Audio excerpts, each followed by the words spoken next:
안녕하세요. 브릿지 인터뷰 정장입니다. 지난 9월 2일 내전을 피해 터키로 망명하던 중 사망한 시리아 꼬마 난민 아일란 쿠르드를 기억하실 겁니다. 사건 이후 전 세계는 슬픔에 빠져 난민 문제에 대한 활발한 움직임을 보여왔습니다. 그중 가장 활발하게 난민들을 수용하고자 했던 프랑스 파리에서 지난 11월 13일 IS 조직에 의한 대규모 테러가 발생했습니다. 사건 이후 유럽에서는 무작정 난민들을 수용하는 것이 과연 옳은 것인가에 대한 비판이 제기되고 있습니다. 대한민국은 2013년 아시아 최초로 난민법을 시행하고 있습니다. 2015년 5월 기준 10,000여 명의 난민 신청자 중 약 496명, 그러니까 5%만이 난민 지위를 인정받았습니다. 오늘 브릿지 인터뷰에서는 실제 시리아 국민들이 겪고 있는 어려움과 중동 국가의 난민 상황, 그리고 대한민국의 난민법과 난민 지원에 대한 현실적 문제에 대해 들어보도록 하겠습니다. 네, 오늘은 헬프 시리아 압둘 와합 기획국장님과 공익법센터 어필의 이일 변호사님과 함께 하겠습니다. 안녕하세요. 안녕하세요. 두 분 짧게 자기소개 부탁드리겠습니다. 안녕하세요. 저 압둘 와합이라고 합니다. 시리아 유학생이고요. 한국에 온 지는 거의 6년 되었어요.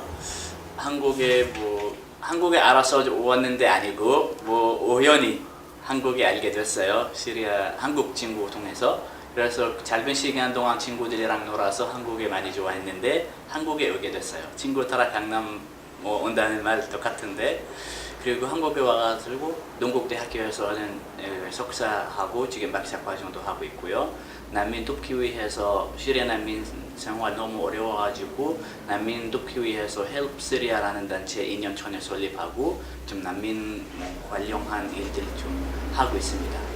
네, 반갑습니다. 반갑습니다. 네, 변호사님. 네, 저는 공익법센터 어필이라는 공익변호사 단체에서 일하고 있고요. 이제 일하기 시작한 지는 2년 반 정도 좀 넘어갔고요. 저희가 하고 있는 일들이 주로 난민들 돕는 것, 그 다음에 구금된 이주민들 돕는 것, 그 다음에 인신매매 피해자하고 무국적자 관련된 이슈, 그 다음에 해외 한국 기업 문제에 대한 대응하는 이슈들이 있는데, 저는 주로 난민들하고 구금된 이주민들 이슈에 관심을 갖고 일을 많이 하게 됐고, 좀 시리아 난민들 포함해서 좀 중동 지역에 계속 급증하고 있는 여러 가지 분쟁과 관련된 난민들 한국에서 어떻게 지위 개선할 것인가 좀 다양한 각도로 노력하고 있는데, 좀 오늘 인터뷰에서도 많은 좋은 말씀 나눌 수 있으면 좋겠습니다.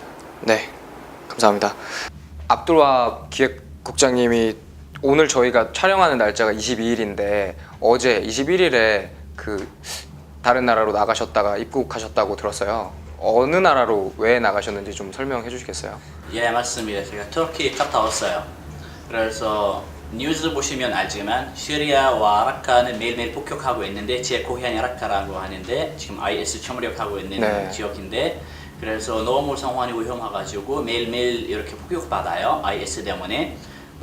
전에는 매일매일 시리아 정보군이 비행기로 폭격하고, 이후에는 아랍연합군과 미국도 폭격도 하고, 그리고 다음에는 한 달 반, 아니 2달 전부터는 러시아도 참여하고 또 폭격하고, IS를 다 폭격하고, 그리고 파리 테러 이후에는 또 프랑스도 폭격하고 있는데, 그래서 너무 상황이 어려워가지고 위험하는데 너무 힘들어가지고 저기 시민들과 일반인들 너무 힘든 상황이어가지고 가족에는 그 위험한 지역에서 살고 있었어요. 그래서 더 이상도 못 참겠다고 가족 꼭 밖에는 탈출해야 하는데, IS가 사람들 일반인들 밖에 못 나가게 만들어요. 그럼 인간이 방패 만들어가지고 일반 사람들이 인질로 잡고 있어요. 폭격 피해하기 위해서. 그래서 IS가 시민들 사이에서 숨고 있어요. 지금은.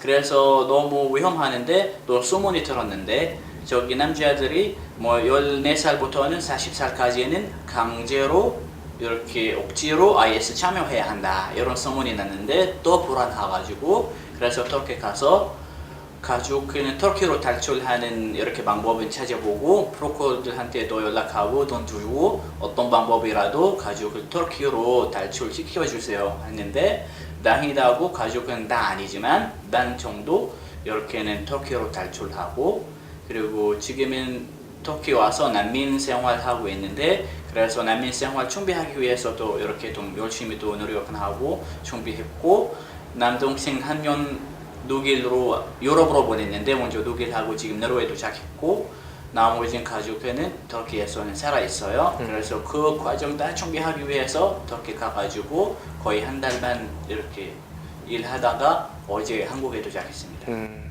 바로 이렇게 저희 방송에 나와주셔서 감사드립니다. 아닙니다. 네. 제가.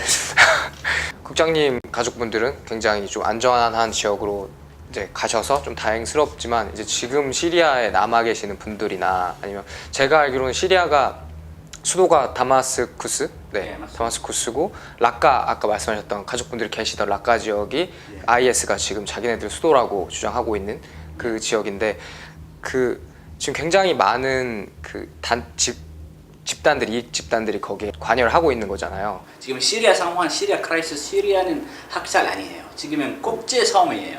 왜냐하면 러시아, 미국, 프랑스, 뭐 유럽 나라 모두 다 마찬가지하고 뭐 이란, 뭐 다 아랍 나라도 마찬가지 다 참여하고 있는데 다 참여하고 자기 이익 위해서는 싸우고 있지만 뉴스 나오면 시리아 문제입니다. 네. 이거는 시리아 문제 아니고 이거 국제 문제예요.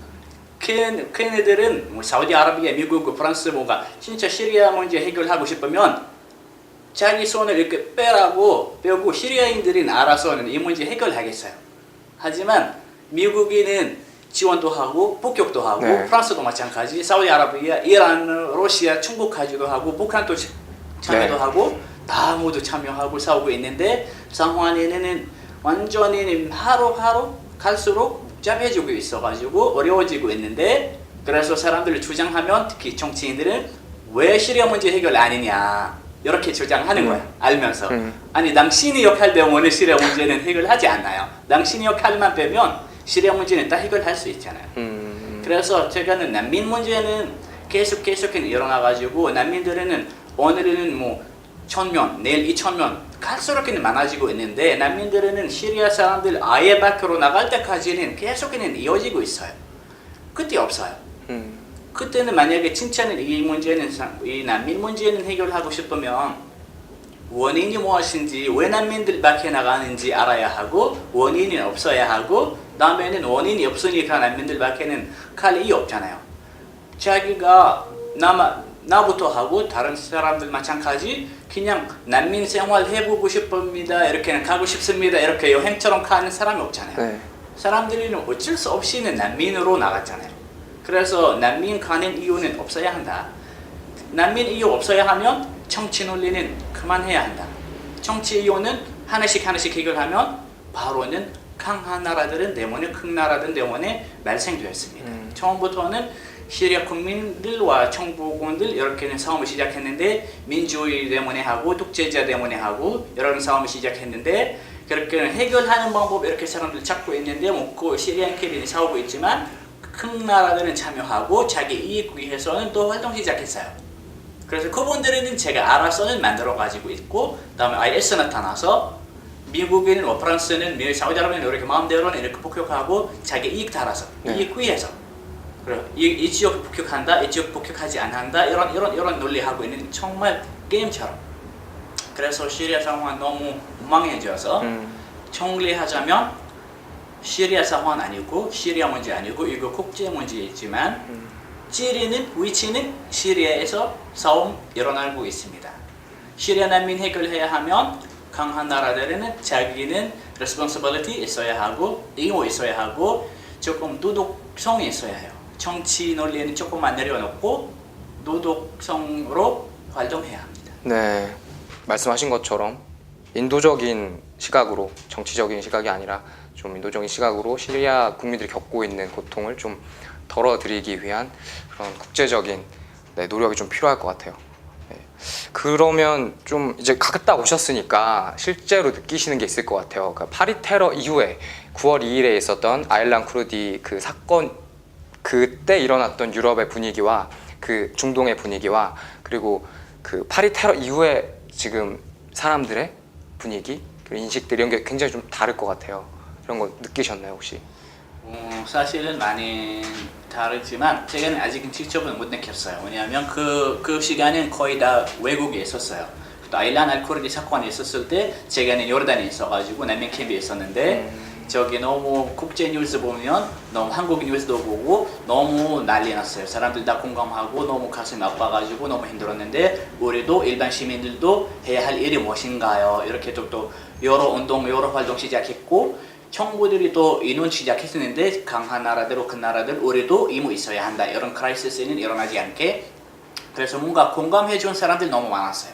그래서 뭐 물론 슬펐지만 그래도 그나마 다행이다고 이제는 일반 시민들도 지금 옛날에는 참고 있었지만 지금은 참겠어요. 좀 뭔가 눈이 떴어요. 우리도 시리아 난민 문제는 시리아 문제 아니고 우리 문제도 있더라고 생각하니까 그나마 희망이 보였어요. 뭐 일반 시민들 여러 단체 여러 힘으로 모여가지고 뭔가 정치인들한테서 부시하고 뭔가 해결이 나올 수 있을까요 생각을 했는데 하다가 또 한국에 와가지고 한국 뭐 생활 뭐 보는데 너무 좀 사람들이 공감해준 사람들 너무 많았어요. 그래서 조금 기분이 좋았어요. 다시 터키 가서 아일란 알 쿠르드에서 발생됐던 곳이도 가봤는데 사람들 만나고 다른 지역도 여기저기도 다녔는데 사람들 다 공감해가지고 너무 가슴이 아팠어요. 좀 터키에 있는 동안 또 파리 테러 생겼어요. 네. 그래서 하루 이틀 아니고 몇 시간 동안 완전히 사람들 시각에는 모든 사람 아니지만 많은 분들 시각은 완전히 바꿨어요. 쉽게 바꿨어요. 시리아 난민들 다 테러입니다. 무슬림들 다 테러입니다. 이런 사람 우리나라 왜 와야 합니다. 이런 사람들 우리나라 오면 또 우리나라 불안하고 힘들고 그만 해야 한다. 또 어떤 사람들도 오버하기도 했는데 우리나라에 있는 시리아 난민들도 주방시켜야 한다. 혹은 다른 나라 보내야 한다. 그래서 제가 되게 놀랐어요. 보니까 왜 갑자기는 좀 마음에는 공감해주고 있는데 너무 고맙는데 갑자기 왜 이런 시각으로 보느냐. 좀 명등이 없더라고 생각은 했어요. 물론 강한 이야기지만 좀 미안하지만 제가 시리아인 입장 얘기하고 있는데요. 제가 한국에 살고 있는데 편하게 살고 있지만 시리아 난민들 이렇게 계속 만나고 난민 캠프도 계속 갔다 와서도 사람들 또 이야기를 들어보니 사람들이 되게 실망했어요. 우리는 지금 난민 캠프에 살고 있는데 아일란 알 쿠르드 사건 때 우리 불쌍한 사람들 보인다. 이제는 우리 똑같은 사람 똑같은 텐트 살고 있지만 갑자기 우리 테러리스트 되어옵니다. 우리는 나쁜 짓을 뭐 했냐? 우리는 뭐 했냐고. 우리는 다 캐도 옛날부터는 캐도를 살고 몇 년 전부터 살고 있는데 왜 사람들은 이 나쁜 이상한 사람들 때문에 우리한테도 나쁜 시각으로 보냐. 이거는 이런 이야기 들었으니까 너무 미안했어요.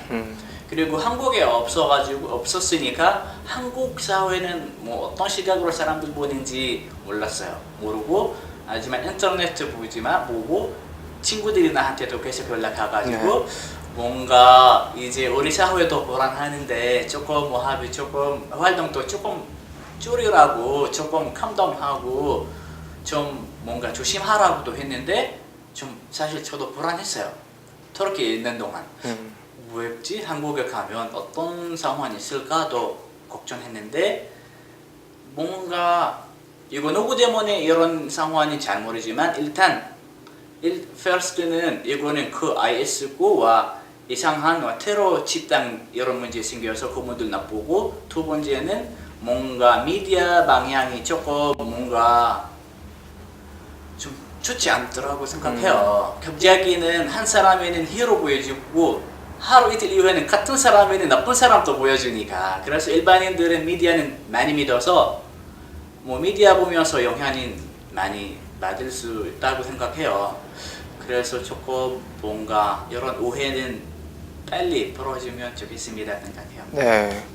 좀 모든 미디어가 국제적인 미디어의 시선이 좀 서방 중심이잖아요. 선진국 유럽이나 미국 중심이기 때문에 그냥 테러를 일으키는 건 IS일 뿐인데 그 IS 때문에 모든 이슬람 국가들이 피해를 보고 있는 것 같아요. 생각에. 맞아요. 네.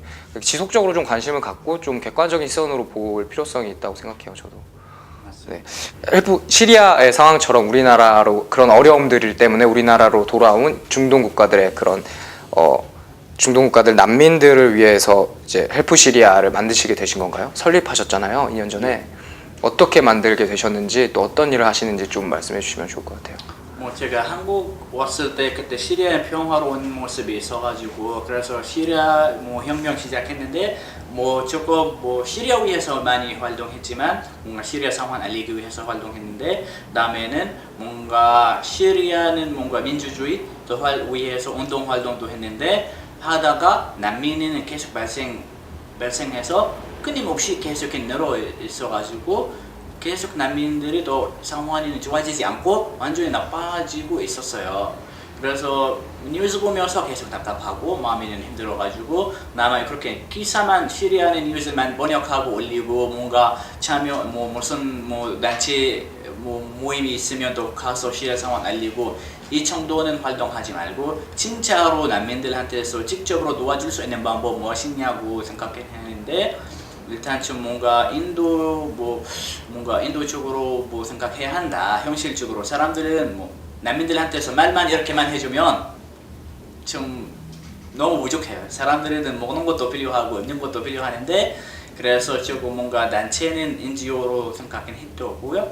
그때 혼자 있어가지고 한국어 좀 제대로도 못하고 한국 생활도 제대로도 못하는데 뭐 뭔가 해야 할 일이 있어야 그래서 제가는 좋아하고 나를 끼고 뭐 좋아하는 형님이 있는데 형님이랑 같이 의논하고 있는데 우리 단체 만들자. 그래서 단체 만들자 이렇게 쉽게 단어 나왔지만 그래서 어떻게 단체 만드는지 제가 그때는 너무 의식이 없어가지고 일단 시작했어요. 제가 쉽게 생각했고 뭐 사람들 모여서 갑자기는 뭐 후원금 이렇게 주세요. 바로 시리아로 보내겠습니다. 이렇게만 얘기하면 사람들 바로 믿어서 좀 참여하겠다 생각했지만 완전히 단순하게 생각했는데 일단 뭐 여러 사람들한테와 공감해준 사람들한테 연락을 해가지고 한 명씩도 만나고 일단 좀 그룹을 만들어가지고 우리는 이제는 단체 손잡고 좀 친구 모임 말고 그냥 형식적으로 단체 만들자. 그래서 모여서 그래서 2013년 6월 13일 이렇게 광화문에서는 기자회견 이렇게도 했고 그날부터는 헬프 시리아 활동 시작했는데 우리 헬프 시리아 주로 하는 활동들은 일단 시리아 상황 알리기 위해서도 열심히 또 이런 행사도 만들고 두 번째는 시리아 난민 돕기 위해서 또 후원금도 받고 시리아 사람들한테 더 보냅니다. 그래서 뭐 음식도 보내고 약품도 보내고 여러 것도 보내고 있어가지고 이런 활동했어요. 그래서 한국에 있는 활동들은 주로 시리아 상황 알리기 위해서 하고 캠페인도 주로도 합니다. 실질적으로 도와주고 싶다라는 생각 때문에 만드신 거고요. 예. 네, 알겠습니다. 제가 조사한 바에 의하면 1994년부터 우리나라가 난민 신청을 받기 시작했고 지금까지 시리아 난민 신청자 중에 884명 중에 3명만이 난민 지위가 부여가 됐다고 하더라고요. 그래서 이게 우리나라가 난민에 대한 법이 지금 어떻게 시행되고 있는지 그리고 국제적인 위치가 어느 정도인지 이걸 좀 변호사님께 좀 듣고 싶어요. 네, 조금 약간 난민 관련된 이야기들을 개괄적으로 좀 드리면 네. 아까 말씀하신 것처럼 1994년부터 20년이 이미 된 거죠. 그러면 사실상 20년이 됐다고 하면 어느 정도 정책도 많이 좀 체계 개선됐다라든가 이럴 수 있을 것 같은데 사실상 별로 변한 건 없고 상당히 지금 수준은 안 좋은 상태인 거고요. 통계적으로 보면 한 여태까지 20년 동안 11,000명 정도 한국에서 난민 신청을 했어요. 난 돌아가면 뭔가 위험한 문제가 있고 돌아갈 수 없는 사람이다라는 걸 해서 심사를 했는데 그래서 인정받은 사람이 500명 남짓되는 거죠. 그러니까 이제 5% 약간 안 되는 사람만 난민 인정이 된 것이고 근데 그거를 시작하게 된 것은 이게 첫 단추부터가 문제가 있었는데 1994년부터 이제 난민협약 이제 가입을 해서 난민 신청을 받긴 했지만 이걸 법무부 산하에서 이제 관리를 하기 시작했던 건 처음에 문제였고 그래서 기본적으로 난민 문제를 인권적인 문제로 가져온다기보다는 난민 문제를 출입국 관리의 일환으로서 보기 시작했던 것이 처음부터 약간 문제였던 거죠. 그러다 보니까 난민을 인정하고 난민을 어떻게 보호할 것인가, 난민의 권리는 어떤 것이 있을 것인가 이런 이야기들이 사실은 법적인 개념으로 들어와야 되고 그러면 이 사람들이 어떤 다른 정치적인 고려 없이 보호가 제공되거나 이렇게 판단할 수 있었어야 되는데 이게 사실 다양한 정치적인 출입국적 고려가 많이 들어온 게 제일 처음부터 좀 문제였던 거예요. 그러다 보니까 지금까지도 그것이 계속해서 반복돼서 난민 심사하는 것도 가장 난민을 걸러내기 위한 방식으로 난민 심사가 이루어지고 난민의 권리를 어떻게 보호할 것인가 라는 것들이 잘 논의가 안 되는 거죠. 그러니까 사실 시리아 난민들 문제가 나와서 이게 나와서 말이지만 저희가 되게 복잡한 거예요. 예를 들어서 시리아 난민들의 거의 대다수들은 사실 지금 현재의 난민 협약 기준, 국제적 해석례에 따르면 난민으로 인정받아야 보호를 해야 되는 것이 맞는데 난민으로 인정해서 뭐 이렇게 그러니까 이거 뭐 당국자들의 목소리를 들은 건 아니지만 이런 반응인 거예요. 그러면 800명이 오고 1000명이 오면 다 난민 인정해주면 우리가 어떡하냐? 약간 이런 판단이 들어가는 거죠. 그러다 보니까 사실은 법적으로는 당연히 난민 인정으로 가야 되는데 그게 안 되는 보충적인 지위 같은 걸 이용해서 인도적 체류 허가라는 걸 지위를 주고 있는 게 문제인 거예요. 아시아권에서의 난민법 거의 국내법으로서의 난민법은 시행 최초로 하고 있고 사실상 알고 있는 나라고 사실 동아시아권에서 난민 신청을 할 수 있는 나라가 별로 없는 상황이기도 네. 하고 재작년까지는 한국이 유엔 난민기구의 어떤 집행유사의 의장국까지 역임해서 우리는 되게 잘하고 있다라는 걸 국제사회에 많이 어필을 해야 되는 상황에서 시리아 난민들 갑자기 비행기 태워서 보낼 수는 없는 거란 말이에요. 그러면 근데 그거에 대해서 어떻게 얘기했냐면 어차피 못 태워 보내고 못 돌려보내는 사람들에게 돌려보내지 않겠다라고 너희들 예전 끝날 때까지 돌려보내지 않겠다라고 얘기한 걸 무슨 권리처럼 부여해서 인도적으로 체류할 수 있도록 허가해 주겠다라고 했는데 이게 많은 문제가 있는 거죠. 난민으로 인정될 경우에는 이만큼의 권리를 부여하고 당연히 이걸 줘야 되는데 어차피 못 내보낸다고 해서 이분들에게 인도적 체류지위라는 거를 애매한 지위를 만들어서 전혀 인도적이지 않은 거죠. 왜냐면 못 내주는 상황 때문에 만들어 붙인 이름을 가지고 인도적 체류지위다라고 했는데 거기에는 난민에 준하는 아무런 권리가 보장이 안 되기 때문에 사실 한국 사회에 있는 이미 난민보다 더 많아져 있는 인도적 체류지위를 보충적인 지위를 받은 분들의 처우가 매우 열악한 상황이고 예 그렇습니다. 1994년부터 이게 시행을 했는데 2001년에 첫 인정이 됐고 시리아 난민들은 800명 정도 되는데 지금 3명만 난민 지위를 부여했고 지금 OECD 국가 중에서 세계 평균이 32%라고 하더라고요. 근데 우리나라는 5%라는 걸 보고 좀 충격받았거든요. 이런 상황인데 아시아 최초로 우리가 난민법을 시행하고 있다 이렇게 하는 건 좀 말할 수 없지 않나라는 생각도 좀 들었는데 그러면 조금 더 자세히 난민법에 대해서 말씀해 주시면 좋을 것 같아요. 그러니까 뭐 어떻게 해야 난민 신청을 받을 수 있는지 그 뭐 5가지 정도 자격이 있잖아요. 그러니까 난민 협약이라는 게 1951년에 세계대전 2차 세계대전까지 다 끝나고 난 이후에 국제사회에서 흩어져서 본국으로 돌아가기 어려운 사람들을 어떻게 보호할 것인가에 대해서 많은 논의들이 있었고 그분들에 대해서 5가지 부류에 해당하는 사람들은 보호를 하자, 돌려보내지 말고 보호를 하자라고 했었습니다. 그게 정치적 의견, 뭐 종교, 국적, 인종, 특정 사회 집단 구성원이라고 한 5가지 카테고리예요. 사실 이게 보면 인간의 인권에 있어서 가장 기본적인 거라고 할 수 있겠죠. 네. 사람이 정치적인 의견을 다른 걸 가졌다고 해서 박해받는 곳으로 돌려보면 안 된다라는 거, 인종 때문에 박해받으면 안 된다라는 거, 국적 때문에 이런 식의 5가지 정도의 카테고리가 있고 이 카테고리 하에서 모든 나라가 이제 난민 인정을 이제 하게 됩니다. 이 5가지 이유로 인해서 돌아갈 수 없는 사람들인 거거든요. 그러면 이 5가지 이유로 인해서 돌아갈 수 없다라는 걸 확인받는 절차가 필요하게 된 거고 그 절차가 이제 한국에서는 출입국관리사무소에서 관할을 해서 난민 심사라고 해서 전 돌아가면 이것 때문에 위험합니다라고 신청을 하면 난민 심사관들이 심사를 하고 마치 검찰 수사를 하듯이 이렇게 질문을 하고 답변을 하고 그 나라의 국가 정황 정보랑 비교를 해서 이게 정말로 돌아가면 위험하겠다라고 생각이 들면 난민 협약에 난민에 해당한다고 생각하면 난민 인정을 하게 되고 그게 안 되면 이제 다투게 되는 거죠. 그런데 이게 난민 협약이라는 게 국제법인데 저희 나라는 가입은 이미 1994년에 했지만 네. 좀 그걸 이제 국내법으로 이행해서 하게 된 절차의 내용들이 별로 없었어요. 아까 말씀드린 것처럼 출입국관리법에서 모든 걸 발견했기 때문에 그 절차랑 난민 인정자의 권리, 난민 신청자의 권리 이런 것이 조문 몇 개 들어가 있고 거의 아무런 내용이 없었기 때문에 제대로 된 법이 좀 국내법이 필요해서 그걸 더 잘 이행하기 위해서는 우리나라 실정에 맞는 것들이 많이 보충이 됐어야 됐는데 그게 2013년 7월 1일부터 시행됐던 난민법이라는 네. 것이 됐고요. 그 난민법은 크게 보면 난민 인정 절차에 대한 거 아까 말씀드렸던 어떤 절차를 가지고 사람들이 난민 인정 받게 되는 것인가 하나가 있고 그다음에 처우에 대한 것이 있었어요. 난민 신청자들은 그러면 신청한 사람들이 한국에서 1년 반, 2년 동안에 심사를 기다린 동안에 어떤 처우를 받을 수 있을 것인가 그리고 난민에 인정된 사람들은 어떤 처우를 받을 수 있을 것인가 이런 내용들이 이제 들어가 있었던 거죠. 지금 보면 미흡한 부분들이 많이 있긴 하지만 그래도 어느 정도로 싸울 수 있는 기반이 되는 난민들의 권리나 신청자들의 권리를 좀 보장해 줄 수 있는 어느 정도의 좋은 법이 마련되었다고 생각이 들고요. 아까 제가 말씀드리던 부분에서 좀 약간 깜빡하고 다 설명을 못 드렸던 부분이 있는데 참고적으로 말씀드리면 난민은 난민이고 그러니까 난민 협약상 그 난민에 해당하면 난민으로 인정돼서 보호하는 게 맞는데요. 네.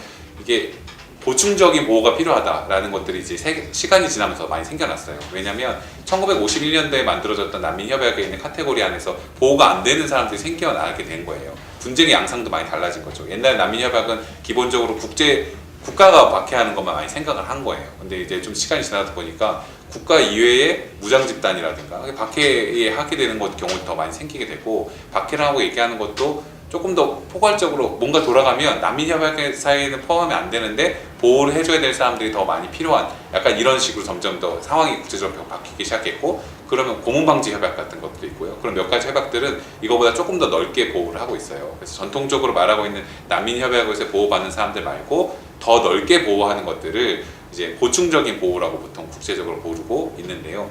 그런 보충적인 보호에 따라서는 그런 거죠.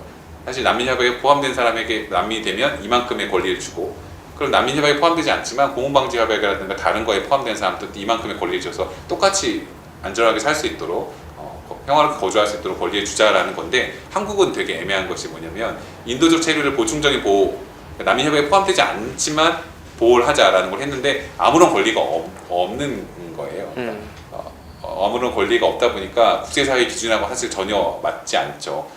난민 협약이 안 되더라도 이 사람들을 보호해서 똑같은 권리를 주자라고 만든 것이 보충적 보호인데, 한국에서 있는 거는 아까 말씀드렸듯이 인도적 체류가 아니라 쫓아내지 못하는 상황에 대해서 그냥 이름만 붙여놓은 것에 불과하기 때문에 전혀 보호에 해당되지 않는 거고요. 그래서 아까 말씀하셨던 그런 부분이 문제가 되는 거예요. 예를 들어서 난민 점유 5%밖에 안 된다라고 하는 건 상당히 낮은 거거든요. 네. 실무적으로 너무 낮고 95%의 사람들이 이제 퇴거되거나 돌아갈 수밖에 없다는 상황인데, 한국이 이제 그런 이야기들 계속 국제사회에서 비판을 받고 국정감사나 이런 데서 문제가 되니까 최근에 어떤 일까지 생겼냐면 보호율이라는 단어를 새로 만들어놨어요. 그래서 난민 점유율은 5%고 이제 인도 체류자를 우리 많이 인정했다. 그러니까 이것까지 합치면 우리 OECD에서 꽤 괜찮다라고 해서 이번 국정감사에서도 그런 식으로 답변을 해왔거든요. 근데 아까 실태를 들여다보면 인도 체류라는 건 사실 전혀 인도적이지 않고 문제가 심각한 상황이기 때문에 난민을 줘야 될 사람들을 이렇게 그냥 이쪽으로 가는, 편의적으로 빼내가는 방법밖에 안 됐던 거죠. 그러면 난민들이 지원받을 수 있는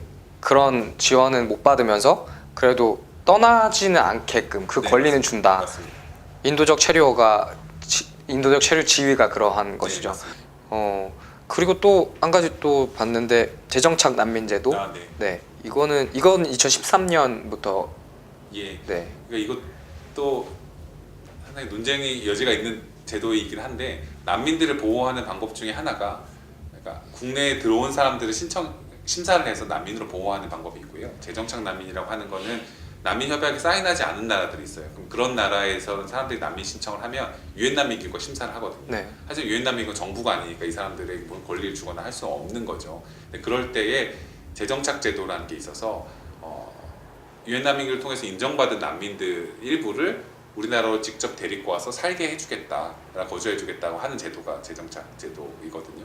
근데 근원적인 해결은 안 되는 제도예요. 왜냐하면 전 세계적으로 난민은 보호가 필요한 사람 이만큼이면 재정착 제도로 포함해서 들어올 수 있는 사람은 정말 이만큼밖에 안 되는 거니까 재정착 제도로는 안정적인 건 안 되는 상황이고, 근데 그래서 제도 자체에 여러 가지 비판이 있긴 하지만 난민법에서 재정착 제도로 규율을 했고, 한국에서도 이제 내년부터, 사실은 올해부터 시작하게 되어 있었는데 이제 준비를 해서 시작한다는 거죠. 근데 이게 한국에 있는 국정 여러 가지를 보면 되게 이례적인 제도예요. 왜냐하면 외국에 거주하고 있는 외국인들을 우리나라가 직접 데리고 와서 살게 해주겠다라고 하면 그런 거죠. 이제 한국에 있는 한국 사람들 안 도와준다. 네. 뭐 외국에 있는 국민도 안 도와준다. 우리나라 대사관과 이렇게 하는 상황에서 외국에 있는 사람의 한국과 아무런 관련이 없는 사람 직접 정부가 나서서 데리고 와서 한국에 살게 해주겠다라고 하는 거니까 어떻게 생각하면 좀 그런 면에선 진취적인 면이 있다고 볼 수 있고요. 네. 그러나 사실은 준비가 안 된 상태에서 한국에서 시행하게 되면 상당히 어려웠었죠. 그러니까 일본이라든가 다른 나라에서도 재정착 난민을 제도를 급하게 시행했다가 사실은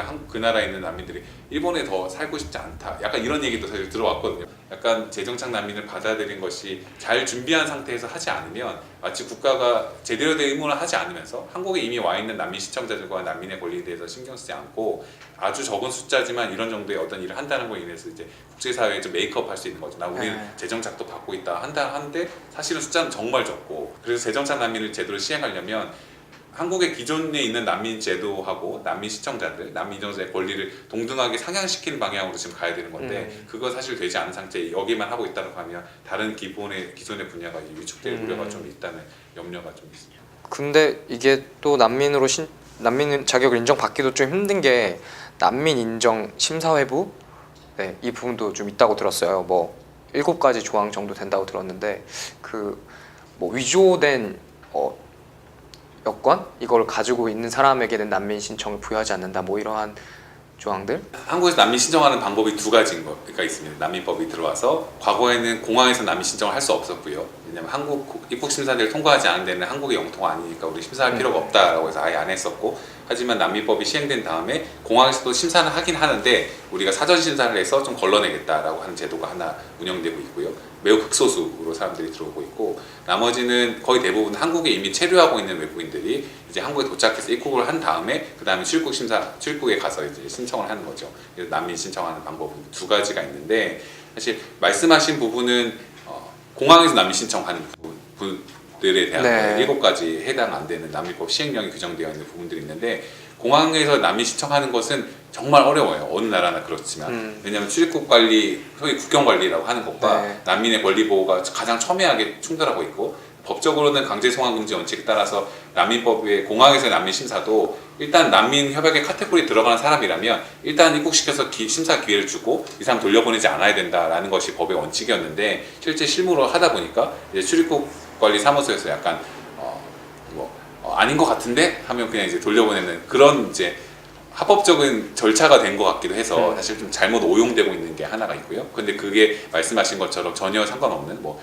위조 여권이라든가 네. 이걸 뭐 잘못했던 것을 직접 신고하지 않는다든가 이런 문제들이 이제 한 가지 들어가 있는 건데, 사실 전체적으로 보면 그 7가지 자체가 문제라기보다도 지금 제도의 틀 자체가 난민을 확인해서 보호하려고 하는 난민 제도가 전혀 아니고 어떻게 하면 가짜를 가짜 난민을 구별해내는가. 어떻게 구별할 것인가, 어떻게 구현할 것인가라는 수사하는 방식으로 이루어지고 있어요. 근데 그게 지금 법무부에서 소관으로 하기 때문에 어쩔 수 없는 부분이긴 한데, 그런 패러다임 안에서 지금 난민 제도가 운영되고 있고, 실제 실무 심사하는 제도의 방법도 보면 저희가 지금 옆에서 보더라도 진정한 난민이라고 하더라도 아무런 조력 없이 그냥 가서 인터뷰를 해서 진도를 하면 난민을 인정받기에 거의 불가능한 상황이에요. 보면 뭐 심사하는 방법도 개조식 질문, 당신은 누구입니까? 뭐 그냥 이 질문을 하고 그 질문에 대해서 모순되는 것을 찾아내서 그냥 너 거짓말하는 거 아니냐라고 탄핵하는 방식으로 이루어지고, 실제로 돌아가면 근데 그게 심사관이 다 알 수가 없거든요. 세계에 있는 나라의 다양한 수 있는 어떤 박해의 상황이라든가 이런 것들 다 알 수도 없고, 이분이 완전한 타문화권에서 언어도 다르고 문화도 완전히 다른 상황에서 취약한 지위에서 인터뷰를 받는 상황에서 어떻게 자기 이야기를 진술할 수 있을 것인가 라는 것을 심사관은 잘 이해를 못하기도 하고, 그렇기 때문에 난민 신청자들에게 다양한 권리들, 옆에서 조력할 수 있는 사람들이 한다라든가 증거를 제출한다든가 여러 가지가 필요한데, 그런 게 상당히 미흡하게 되어 있기 때문에 가만히 그냥 앉아서 신청하면 대부분 해서 그걸 심사를 통과하기엔 너무 어려운 상황이고, 그래서 억울하게 돌아갈 수밖에 없는 상황들이 많이 생기고 있는 거죠. 그래서 지금 심사 그런 간극이 있어요. 지금 국가에서 보기에는 난민이 아닌 사람들이 신청을 했기 때문에 돌려보내게 되는 것이다. 그렇기 때문에 우리는 난민 아닌 사람이 너무 많이 신청하니까 난민 인정률이 낮은 것이다라고 하고 있는데, 저희들 돕는 입장에 난민의 입장에서 보다 보면 실제로는 보호를 받아야 되는 사람이 훨씬 많음에도 불구하고 제도 자체의 지금 시스템 아니면 제도를 운영하는 주체들의 어떤 패러다임 이런 것들 때문에 지금 가만히 있으면 사실 억울한 사람들이 많이 돌아갈 수밖에 없는 거라고 생각을 하고요. 그래서 난민으로 인정받는 게 너무 힘들어서 한국 사회에 더 많이 앞으로 논의가 되어야 돼. 난민으로 인정된 사람들이 그럼 어떻게 한국 사회에서 뭐 구성원으로 잘 살아갈 수 있도록 할 것인가라는 이런 문제들이 잘 논의가 안 되고, 단체들도 난민 인정이 되는 것 자체를 도와주는데 거의 모든 전력을 다하고 있는 실정이죠. 기본적인 법적 근거는 이제 마련이 돼 있는 상태인데 사회적 인식 이런 부분이 거기에 따라가지 못하는 것 이런 부분이 좀 많은 것 같네요. 난민 신청을 하고 기다리는 도중에 그 송환 대기실 여기서 기다리는데 거기 계신 분들에 대한 그 처우도 굉장히 열악하다고 들었어요. 그러니까 난민들의 가장 큰 문제 중 하나는 구금될 수 있고, 구금 기간이 길다는 거예요. 어느 나라나. 그러면 한국에 이미 들어와 있어서 체류 때문에 약간이라도 문제가 생기면 구금돼서 난민 신청에서 심사를 받아서 그 인정되는 데까지 구금이 예를 들어 한국의 최장기는 3년 10개월까지도 있었고, 지금도 이제 2년 3년 동안 구금되어 있는 사람이 있어요. 결과를 나올 때까지. 이런 문제가 하나가 있고, 한국의 외국인 보호소에서 구금되어 있는 거 말고 공항에서 구금되어 있는 기관들이 있어요. 아까 말씀드렸던 공항에서 난민 신청한 절차와 네. 연결돼서 그게 송환대기실이라는 시설인데 송환대기실은 대부분의 입국 거부자들이 들어와 있는 시설이에요. 이제 한국에서 와서 뭐 여권에 문제가 있다라든가 비자에 문제가 있다라든가 아니면 뭐 이런 이유로 인해서 입국이 거부된 사람들은 대부분 영화 터미널이라는 영화를 보셨으면 톰 행크스가 주연했던 영화인데 그거는 프랑스의 지구 공항에서 한 7년 정도 살았던 이란인 난민 이야기를 판권을 사서 만든 영화인데 그 영화에서 보면 톰 행크스가 왔다 갔다 하고 다니잖아요. 그 안에서 다니게 되고 자유롭게 생활하는데 한국에서는 어떤 구금 시설이 있거든요. 송환대기실이라는 특정한 구금 시설이 있고 여러 가지 정책적인 목적들이 결합돼서 입국이 거부된 불온한 사람들을 함부로 돌아다니게 할 수 없다라는 걸로 만들어진 시설이에요. 근데 법적인 근거는 없어요. 그 시설을 그렇게 구금시설을 운영하면 위협하다가 저희가 다퉈서 대법원에서까지 결정이 나서 사람 즉시 이제 해제해야 된다라고 하는 상황이긴 한데 실제 실무는 전혀 바뀌고 있지 않은데요. 근데 그러면 이제 난민들은 그런 거예요. 한국에 들어와 있는 사람들 중에 구금된 사람들은 돌아가라 라고 하면 나 돌아갈 수 없다, 돌아가면 나 문제가 생긴다라는 사람들이니까 구금 기간이 길어지게 되고 공항에 있는 사람들을 송환대기실에서 당신은 사전수사 통과 못했으니 돌아가세요 라고 하는데 전 못 돌아가는데요 라고 하다 보니 구금 기간이 송환대기실 같은 경우 길어지는 거예요. 그럼 송환대기실에서 문제가 뭐냐면 보통은 하루나 이틀 있으면 가게 됩니다. 예를 들어서 아무 문제가 없는 분들의 경우는 여러 공항에서 오래 계셨던 분들이 환승해서 뭐 10시간 이렇게 있으면 얼마나 힘들잖아요. 네네네. 근데 구금되어 있어요. 구금되어 있고 나갈 수도 없는 상황에서 당연히 문제 없는 사람들 빨리 돌아가려고 하겠죠. 입국이 안 됐으면. 그러나 이제 난민들 같은 경우는 못 돌아간다라고 하는 거예요. 그럼 그 안에서 얼마나 걸리게 되냐면 5개월, 6개월, 작년에 송환대기실 사실 거의 근 1년까지 있었던 사람들도 있었어요. 근데 그 안에는 이건 잠시 머무는 시설에 불과하고 이제 국가가 관리하는 시설이 사실은 규범적으로 국가가 다 관리하고 있지만 국가가 이제 자기는 책임을 안 지려고 뒤에 손 빼고 있고 그다음에 항공사들이 관여하는 시설인데 근데 그 안에서는 음식은 치킨버거 콜라를 줬어요. 근데 지금은 치킨버거 콜라도 안 줘요. 왜냐면 치킨버거 콜라를 그나마 주던 보안구역 안에 있던 업체가 나갔다고 해서 지금 빵이랑 음료수를 줘요. 빵이랑 음료수 똑같은 걸 이제 똑같은 거 계속 주고 지금 또 어떤 문제가 생겼냐면 항공사들이 그 책임을 다 지다 보니까 심지어는 어떤 항공사들은 임의로 안 줘요. 안 주다 보니까 지금 이권이 진정도 하고 다양한 일을 하고 있는데 안 주다 보니까 옆에 어떤 분들은 지금 2주일 동안 거기 있는데 항공사에 너 더 이상 밥 줄 수 없다라고 하다 보니 구금되어 있는 상황도 열악한데 밥 줄 수 없다 하다 보니 옆에 있는 사람들이 준 빵 같은 거 이제 나눠주는 거 겨우 모두 먹어서 버티고 있는 거예요. 뭐 이런 일들이 있고 근데 그 안에서 아무런 처우가 없다 보니까 병원도 못 가요. 아픈 일이 있다 하더라도 임시 상륙 허가라는 걸 받아야만 이제 병원에 갈 수 있기 때문에 사람들이 어떻게 돼 있냐면 무슨 정말 쓰러져서 거의 이 사람은 그러니까 이 사람이 얼마나 아픈지 진단을 받아야 될 거 아닙니까? 아프면 진단을 받기 위해서는 이 사람이 문제가 있다는 걸 확인을 해야 돼. 이게 되게 모순인데 이미 너무 명백하게 문제가 있다는 걸 확인을 해야 입국을 해서 의사가 만날 수 있는 거예요. 잠시 임시로. 네네. 그러다 그러다 보니까 사람이 거품 물고 쓰러지지 않는 한 바깥에 나와서 진단 자체를 못 받는 거예요. 이제 그런 상황이 송환대기실에 있어서 그러니까 특히 장기로 구금되고 아니면 처우도 열악하고 불안한 상황에서 언제 퇴거될지 모르는 강제로 퇴거될지 모르는 집행 그런 불안한 것들을 공항에 송환대기실도 겪고 있고 아니 한국에 있는 외국인 보호소에서도 마찬가지로 겪고 있는 거죠. 그럼 난민으로 인정되더라도 하지만 지원이 그렇게 많은 건 아닌 거죠. 아예 거의 없다고 보면 되나요? 그렇죠. 그러니까 뭐 이게 적당한 비율인지 모르겠는데 우리가 국가로부터 받는 정도의 지원이 이를 받고 있다라고 하고 근데 그거에 어떤 지원이 있는지 잘 알지도 못하고 예. 언어로 또 다르고 아무것도 모르고 그런 상황이라고 보시면 될 것 같습니다. 뭐 의료보험이나 의료보험 가입 자격은 있죠. 할 수는 있어요. 네, 가입 자격. 아까 말씀드린 것처럼 정말 준비가 안 돼 있다고 느끼는 게 난민 인정자들에게는 페이퍼를 줍니다. 정말 힘들게 난민 인정 받거든요. 얘들 정말 힘들게 시리아 분들이 800명 이상이면 그중에 난민 인정 3명밖에 네. 없는데 그럼 이제 당신 난민 인정 됐습니다 하고 저는 영어로 된 2장짜리 종이가 있어요. 근데 영어를 못 읽으세요 대부분. 근데 영어로 돼 있는 종이 어떻게 돼 있냐면 당신 이제부터 건강보험 가입할 수 있습니다. 가입 자격이 있어 난민 인정 됐으니까 다 자세한 사항은 건강관리보험공단에 물어보세요. 당신은 이제부터 뭐 의료보험 가입 뭐 이런 내용이에요. 당신은 뭐 기초생활보장 수급의 자격이 있습니다. 하지만 더 자세한 내용은 하여튼 그런 식이에요. 이런 식이고 두 장짜리를 던져주는 게 끝이고, 그러니까 난민정다들 사실 난민이 돼도 자기가 뭘 할 수 있는지 사실 모르기도 하고, 그 권리를 실제로 자기의 것으로 소화할 수 있을 만큼 전혀 시스템이 안 만들어져 있는 상황인 거죠. 그런 분들을 위해서 이제 헬프 시리아를 만드신 것 같아요. 헬프 시리아 이제 활동하시면서도 그런 난민분들 아니면 인도적 체류 지위만 받고 계신 분들의 어려움 이런 것들을 좀 많이 접하셨을 것 같아요. 만나 보신 적 있으세요? 예, 맞습니다. 처음은 헬프 시리아는 설립하기 전에 시리아 사람들이 한국에 오면 바로 나한테 연락해요. 조금만 언어 잘하고, 그래서 제가 법 공부하고 있는데 사람들이 오해하는 거예요. 시리아인들은 법 공부하고 있으니 그래서는 한국 법은 다 잘 아니니까 그래서 바로 나한테 연락하고. 실제로 다마스쿠스에서는 변호사로 활동하셨다고? 예, 시리아에서 변호사하고 다마스커스 대학교는 법학도 졸업했는데 네. 한국에 와서도 여기는 석사와 박사 다 법으로 공부하고 있는데 전공하고 있는데, 시리아 사람들은 딱 이렇게 인터넷만 찾아서 혹은 지인들 통해서는 물어보면 와하비 한국어 잘하고 한국어도 잘한다 이런 소문이 내는데 현실은 좀 다르지만 그래서 바로 나한테 와가지고 도와주세요 이렇게 말하면 제가 어떻게 도와할 수 있는지 잘 모르지만 일단 같이는 이렇게 이미그레이션 가서 이렇게 어디에서 신청하는지도 물어보고 그래서 여러 사람들을 도와줬는데요.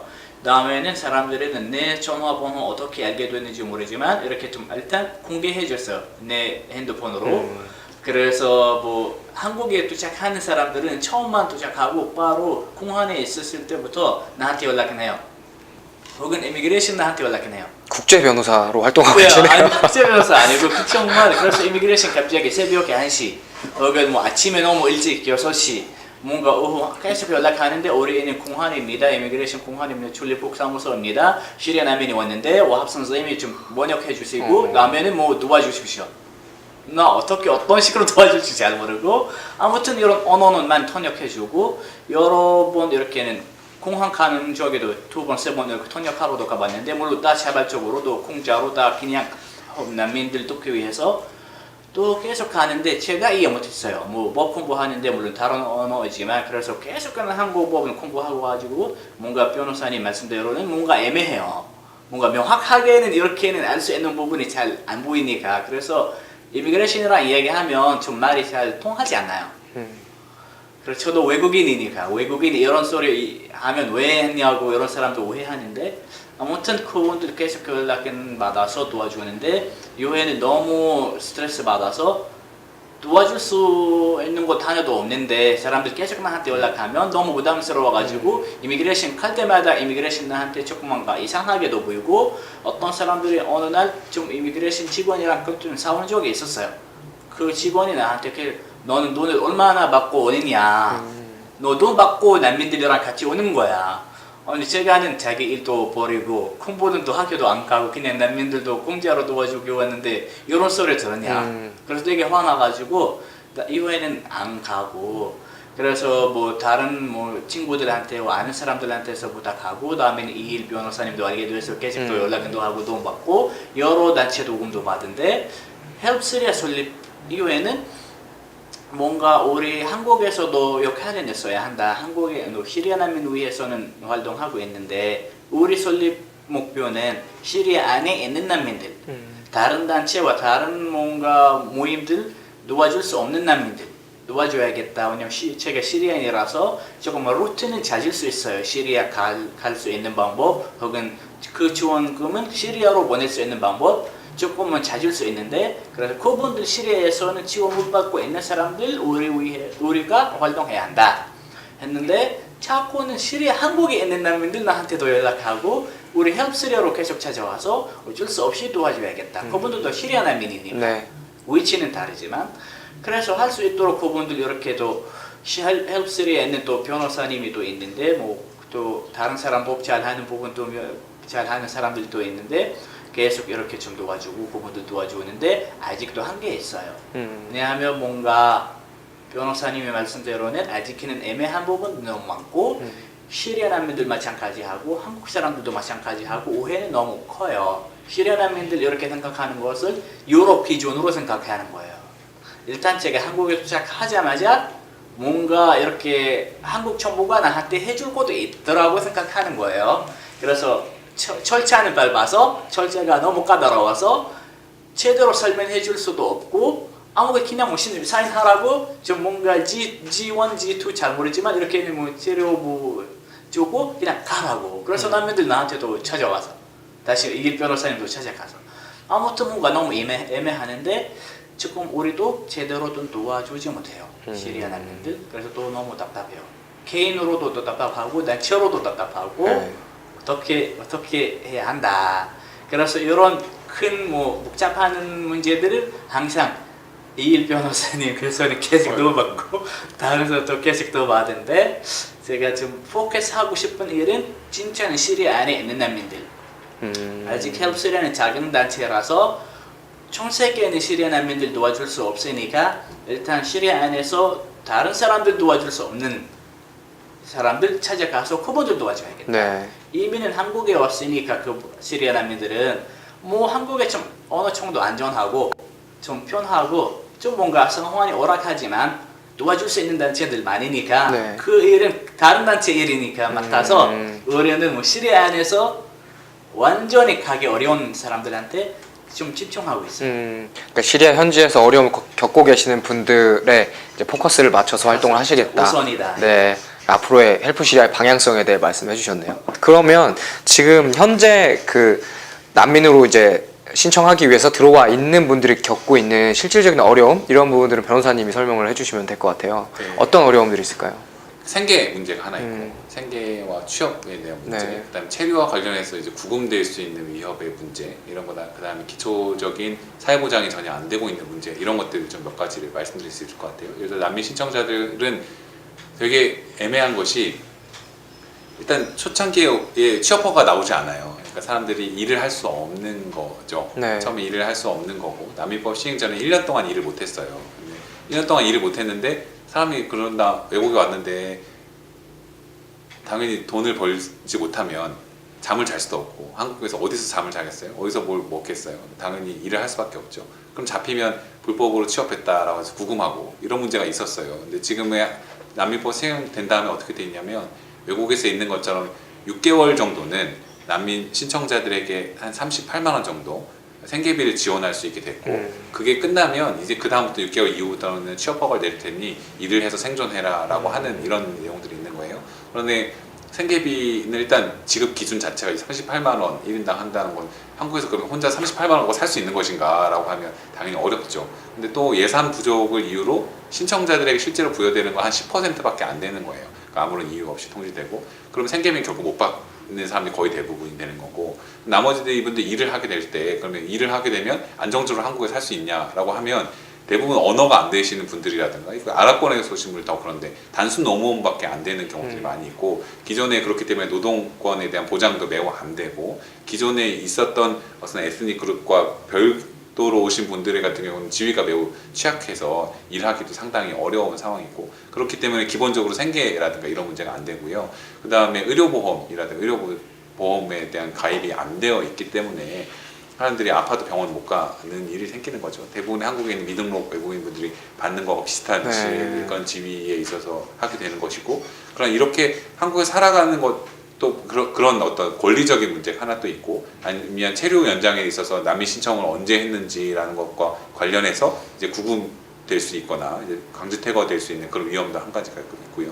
그런 어떤 법적인 지위하고 상관없이 난민 인정 절차가 지금 너무 오래 걸리기 때문에 너무 오래 걸리는 상황에서의 불안정을 이제 감내를 해야 되는 거죠. 이제 지금 한 1년 반 정도 걸리는 것 같고 거의 대부분이 이제 기각되기 때문에 소송을 갈 수밖에 없으면 소송 다 끝날 때까지 한 2년 반에서 3년까지는 결국 걸린다고 생각이 드는데 2년 반이나 3년 동안에 한국에서 근데 이분들은 살아야 된단 말이에요. 뭘 먹고 사나요? 여기서 먹고 살아야 되고 또 자녀들도 있어요. 그러면 결국은 한국에 살아갈 때 당연히 여기서 뿌리를 내리고 어느 정도의 정착을 할 수밖에 없는 게 당연한 건데 2년 반이나 3년 동안에 나는 여기서 어떻게 될 것인가 알 수 없는 상황에 이제 처해 있는 거죠. 그 결과는 언제 나오는지는 알 수도 없고 그 불안정한 지위에서 그럼 아이들은 또 학교는 다녀야 되고 이런 일들이 이제 어렵게 되고 가진 권리도 거의 없고 미래는 불확실하고 이런 상황에서 계속 감내해야 되는 것 자체가 난민 신청자들에게 매우 어려운 상황인데 그 결과마저도 예측을 하기로는 거의 대부분은 돌아갈 수밖에 없다라고 하는 거 이런 상황을 이제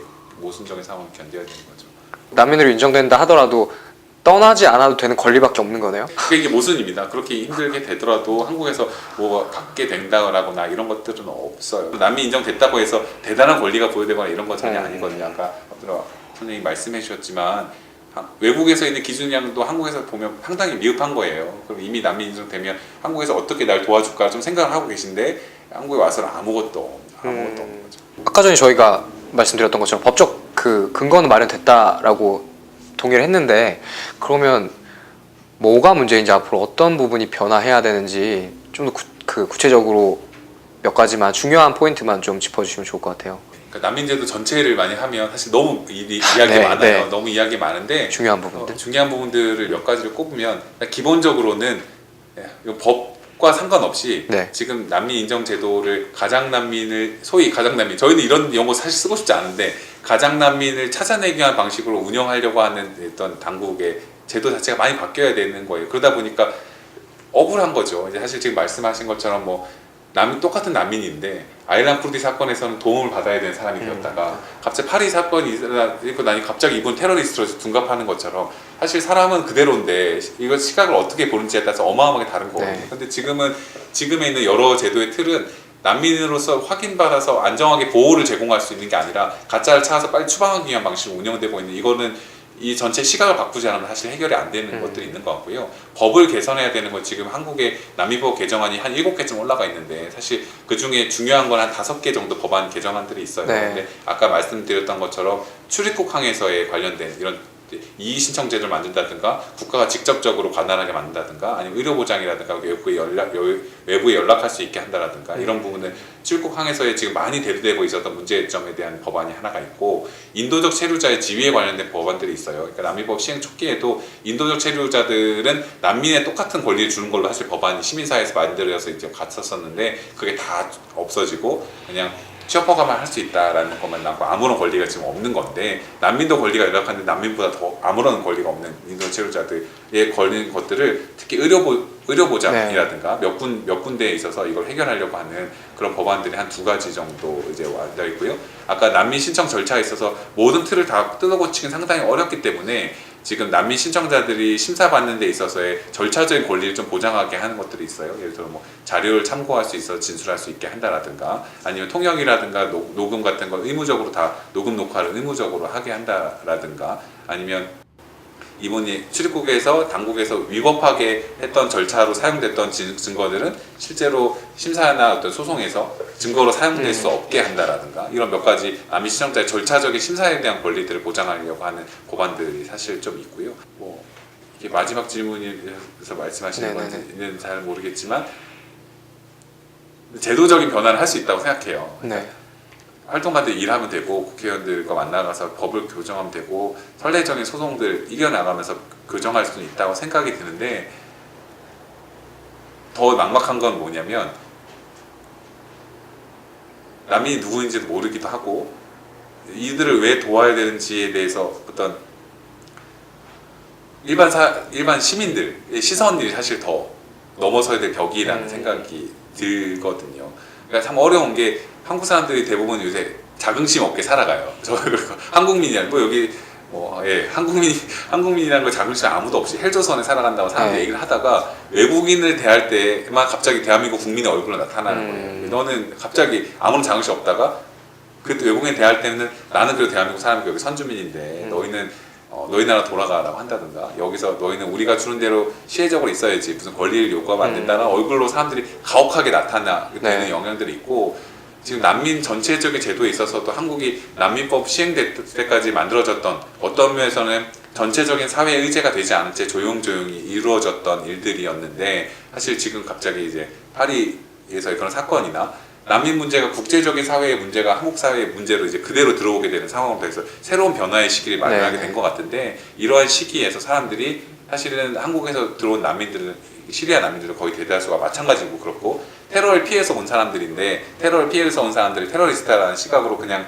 보게 되는 시각이 점점 더 강해지고 지금 정부에서도 일간 그런 시각을 이용하려고 하는 움직임도 보이고 이런 상황에서 기존에서 한국 사람들이 난민을 모르기도 하고 왜 도와야 되는지에 대한 충분한 되게 닫혀있는 사회여서 잘 공감대가 이루어지지 않았는데 앞으로 이런 문제가 더 생김으로 인해서 더 사람들의 부정적인 인식이 생겨지게 될 때 제도는 바꿀 수 있지만 사람들의 어떤 시선이라든가 이게 수용적이고 환대하는 마음으로 바뀌어지지 않으면 사실 궁극적으로 난민 보호가 일어나기는 상당히 어려운 거죠. 근데 그 부분에 있어서 뭐 일반 시민들이 좀 열린 마음으로 미디어의 어떤 시각과 편견에서 좀 벗어나서 똑같은 인간이고 이분들이 보호받아야 하고 테러로부터 오히려 피해 온 사람들이다라는 인식들을 좀 갖고 전향적인 마음으로 좀 바라보는 게 필요하다는 생각이 들고요.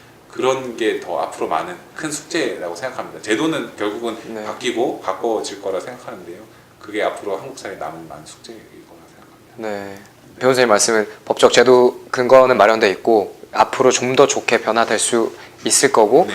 대신에 이제 그 변화하는 법만큼 시민들의 어떤 사회적 합의 네. 이런 것들이 빨리 필요하다라는 말씀이신 것 같아요.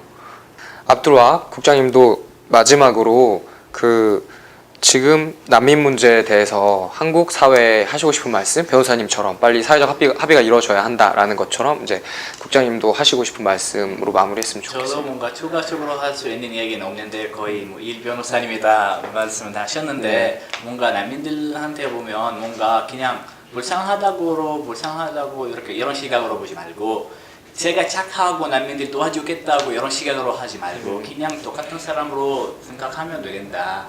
그리고 난민이 그냥 행복하고 난민 생활해보고 싶어서 아니고 힘들어서 왔으니까 조금 뭔가 도와주거나 혹은 뭔가 부담 주지 않아요. 어떤 사람들은 뭐 변호사님 말씀하셨는데 난민들이 뭔가 상황이 어려워서 난민으로 왔는데 여기 와서 혹은 다른 나라 와서 또 그 사람들이 그 난민들도 괴롭힌 거예요. 그래서 그 난민이 어디로 가냐고.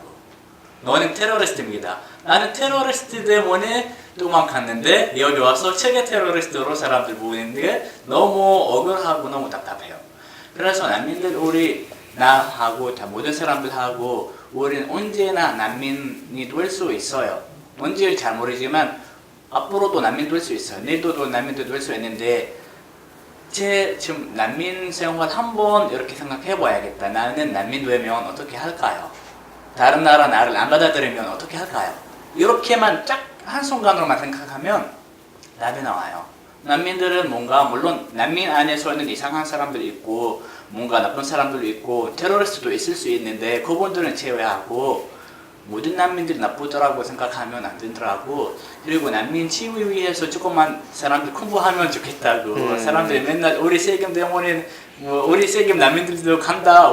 난민 때문에 우리는 못 산다. 이런 소리 계속 들어오고 있는데 뭔가 이거는 아닐 것 같다고 생각해요. 조금 뭔가 난민에 대해서는 의식이 또 필요하고 넓은 마음도 필요하고 그냥 미디어 나온 소식뿐만 아니라 자기도 조금 공부해야 할 부분이 또 있어요. 네. 공부하고 뭔가 난민들 좀 해줄 수 있는 부분이 있으면 해주고 해줄 수 없으면 그냥 공감해주면 됩니다. 감사합니다. 감사합니다. 네. 오늘 굉장히 긴 시간 동안 복잡한 문제가 있는 중동 여러 가지 문제 복합적으로 있는 중동 문제와 그리고 난민법이라는 조금 사람들이 인식하기 어려운 이런 법에 대해서 좀 전반적으로 훑어봐서 진행이 좀 미흡한 점도 있었고 어려운 점도 있었던 것 같습니다. 근데 저희 방송을 통해서 좀 더 난민에 대해서 관심을 가지게 되고 그리고 우리나라의 난민법에 대해서 조금이라도 관심을 가지고 찾아봐야겠다라고 생각하는 인식이 생기면 저는 되게 보람 있는 방송이 될 것 같아요. 그럼 변호사님 혹시 난민법에 대해서 좀 더 정확하게 찾아보고자 하는 사람들은 어떤 경로를 통해서 알아볼 수 있을까요? 네, 2년 반 동안 한 번도 들어보지 못했는데요. 만약 이 방송을 통해서 이제 관심이 생긴다면 네. 그러니까 난민법 법 자체는 많이 공개되어 있지만 법을 둘러싼 사실 난민들의 지위라든가 삶은 좀 난민들 돕고 있는 단체들 홈페이지를 사실 보는 게 제일 좋을 것 같고요. 네. 저희 같은 뭐 공익건센터 어필이라든가 난민의 생활 지원 좀 더 다루게 있는 뭐 피난처 아니면 난민인권센터와 같은 그런 단체들의 홈페이지를 한번 찾아서 검색을 해보시거나 하는 것이 훨씬 더 이해하는데 좋지 않을까 생각이 듭니다. 네. 두 분 함께 해주셔서 감사합니다. 감사합니다.